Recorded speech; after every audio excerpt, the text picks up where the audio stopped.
Hello friends, we'll be taking another illustration which is related to the cost of inventory itself.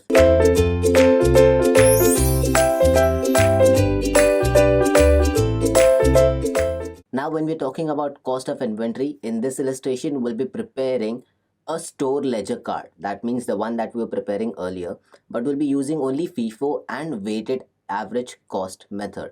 So we'll be figuring the cost of goods sold, the cost of sales, the profit, loss, etc. will be done in this specific illustration. So let's figure out what exactly do we have in this illustration. Let's jot down the illustration for you first. So the problem relates to preparation of store ledger card. So this refers to the preparation of store ledger card for the month of July. We will be taking details into date, quantity, rate and amount.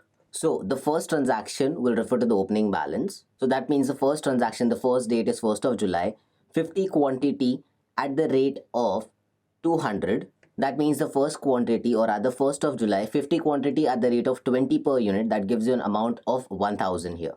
Now the second transaction refers to 2nd of July. Now the second transaction refers to purchase transaction that is being done here. Quantity is 100, amount is 25 rate. That means rate per unit is 25 rupees. And the amount here is 2500. Now again the next transaction is 9th. That means 9th of July. It's a purchase transaction again. The quantity that has been mentioned here is 50 quantities at the rate of 28 per quantity. The amount they have mentioned here is 1400. Now the next transaction is on 18th of July, which is a sale transaction. So the quantity that has been mentioned here is 125 quantity. Sale amount is 30 per unit. Amount is 3725. The next transaction being on 20th of July, it's a purchase transaction again. The purchase transaction, the quantity is 85 units at the rate of 32 per unit. That gives you an amount of 2720. The next transaction again is on 22nd of July, which is a purchase transaction. The quantity is 100. Amount is, or rather the rate is 34 rupees. And the total amount of purchase is 3400. Now, the last transaction that has been mentioned here is on 27th of July. It's a sale transaction. The quantity is 150 units. Per rate is 29. And the amount of sale is 4350. What we have to figure out is mentioned down here. The first thing that you have to figure out is cost of sales. The next item is cost of closing stock. That means the end value. And after that, we have to figure out the sales value and the profit or loss, if any. Now, all these things are supposed to be figured out under the FIFO and weighted average method. Now that we know all the question details, let's start with the FIFO method first.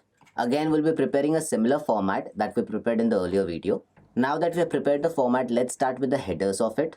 The first column will be date, second will be particulars, then will be the purchase, with the subheaders being unit, rate and amount. The next column will relate to the sales, again unit, rates and amount, and the last will be the balances. So the opening balance has been mentioned as per the FIFO method, that is 50, 20 and 1000. That is 50 units, 20 rate and 1000 is the amount.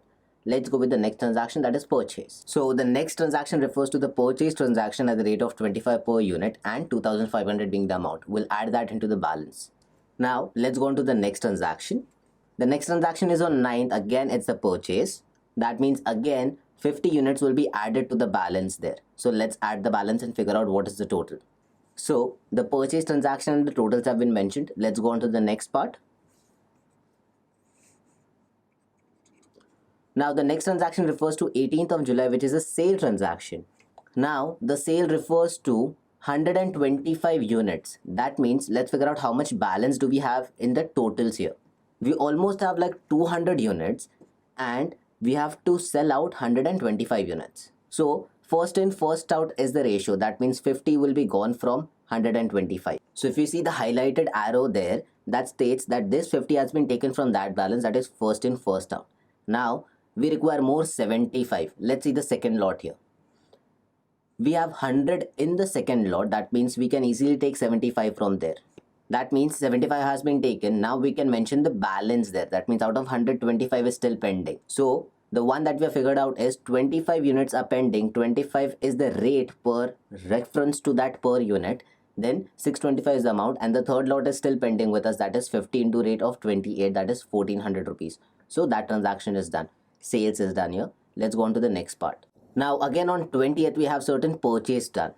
85 units at the rate of 32 per unit and 2720 is the amount. Let's add it into the balance there. So the balance has been also mentioned. Let's go on to the next one. Again, that's a purchase transaction.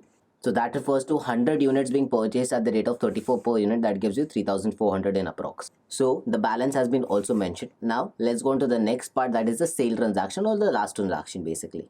Now the sale is of 150 transactions, or rather 150 units. So the first part will be 25 that is left with us, we'll use that. Then the next will be 50 that can be used. So out of 150, 75 are already gone. Balance is pending, that is 75.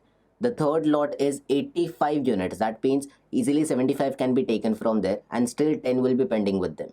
So balance, that means third lot balance can be taken here, that is 10 balance at the rate of 32. So now we can figure the total here. So now we can figure out the total of sales that was required here.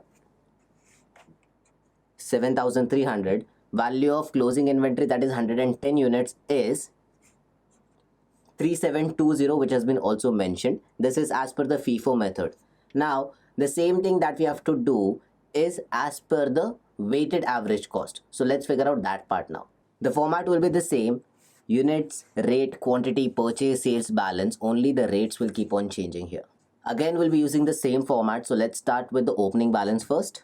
Now here, calculation of balances is very simple because you don't have to keep on writing all those things. You just have to add the purchases in the closing balance of previous time and then you will get the new closing balance there. So let's start with the next thing, that is purchase here. Now, while finding out the balance, you don't have to write the rate there. You just have to add quantity with quantity and amount with amount. So whatever rate you figure out, that is in this instance, we have figured out 23.33. If there was any sale transaction after this, the sale rate would have been 23.33. That means rates would be 23.33 per unit of sale.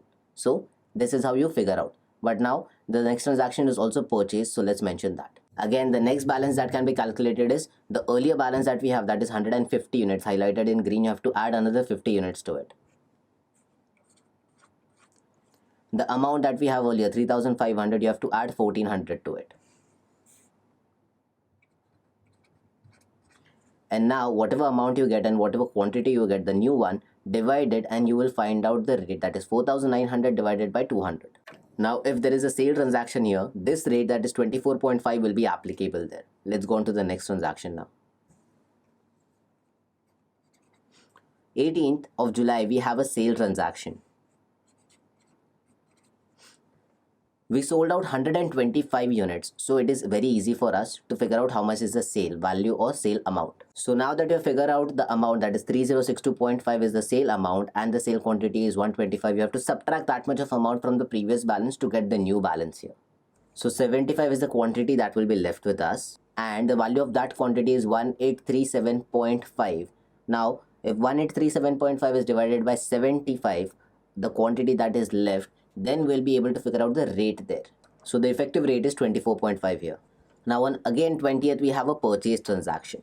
So the amount is 2720. Now we have to add that much of purchased quantity into the previous balance. So the quantity is 160 and the amount is 4557.5. That gives you the effective rate of 28.4. Now on again 22nd, we have a purchase transaction. The same balance will be added there. So the effective rate and balance has been also calculated here. Now we have to go on the next transaction, which is the sale transaction. Now 150 units were sold out at the rate of effective rate, that is 30.60. We'll easily find out the balance here. So the sale value is 4590. Now we have to figure out the closing balance. Now we have to figure the closing balance here. So out of 260, that was the earlier balance, 150 has been sold out. That means 110 units are still left with us. Out of the amount, that is 7957.5, we have subtracted the amount of sales here, which is 4590. So we got a balance here, which is 3367.5. That is the value of the closing stock. Now the effective rate here will be 30.61. So now we can figure out the total of sales and purchase here. So we figured out the total as well. Purchase total is 10,020. Sales total is 7652.5. Now we have to go ahead and prepare the comparative sheet. So we have prepared the format here. Let me make you understand that. Now we have to figure out the profit here. So in that case, we need the cost of goods sold. To figure out the cost of goods sold, we need to have the opening balance amount, purchase amount, and the closing stock value amount for both the methods. So opening balance plus purchase, out of that you have to subtract the closing stock balance. That will give you cost of goods sold. If cost of goods sold is greater than sales, that means there is a loss. If the cost of goods sold value is less than sales amount, that means there is a profit. So let's mention the amount as per FIFO. Both the methods have an opening balance of 1000 rupees as per both the methods. Let's mention the purchases balance or purchases total here. Again, as per both the method, the purchases value were also similar. That means 10,020. Let's mention, or rather, let's subtract the closing stock total here. As per FIFO method, the closing stock, that means the last line that we did, the totals 3720 was the closing stock value, and as per the weighted average, it will be 3367.5. Now we have to figure out what is the closing stock, or rather what is the cost of goods sold value. Here it comes as 7300 as per FIFO. Here it comes as 7652.5 as per weighted average cost. Now we'll mention the sales value here. Now the sales amount that you have to mention here is 8075. Now how this 8075 derived is, in the questions there were two sales value mentioned. Instead of, in the question itself there were two sales value mentioned. Now let me bring the question back again to you. The sales transactions. If you add 3725 plus 4350, that will give you the exact sale value, that is 8075. Hence that is supposed to be mentioned here. Now if you can clearly see, there is a profit both the sides because cost of goods sold is less than sales value. So there is a profit here. Let's figure out how much is the profit. So the profit that we figured out is 775 and 442.5. So this is how the profit is supposed to be derived in this kind of illustration. So I hope this video gave you a lot of clarity about how to go ahead with the cost of goods sold, how to prepare the comparative sheet in a different way. So thank you for watching this video. Stay tuned with Ekeeda and keep subscribing to Ekeeda.